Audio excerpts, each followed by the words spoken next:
নিয়োগ বাণিজ্য অনিয়ম দুর্নীতির প্রতিবাদ ও 11 দফা দাবি আদায়ে ঝিনাইদহ চক্ষু হাসপাতালে কর্মকর্তা কর্মচারীদের কর্মবিরতি পালিত হয়েছে।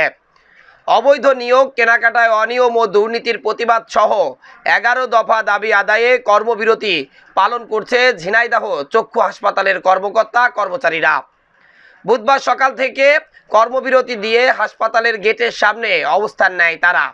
হাসপাতালের সভাপতি জেলা প্রশাসক এস.এম. রফিকুল ইসলাম ও সদ্য পদোন্নতি পাওয়া সহকারী পরিচালক মিলন হোসেনের বিরুদ্ধে টাকার বিনিময়ে 38 জন কর্মচারী নিয়োগ ও কেনাকাটায় দুর্নীতির অভিযোগ এনে বিক্ষোভ করেন তারা।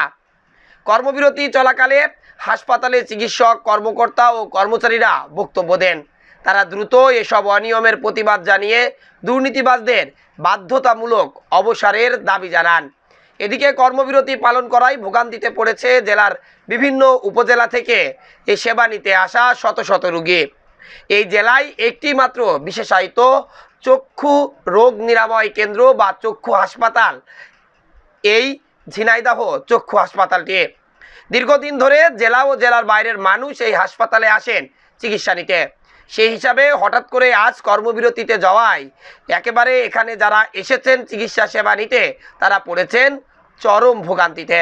সেবা না পেয়ে শেষমেশ তারা ফিরেছেন তাদের বাড়িতে। Desk report, eagle TV news.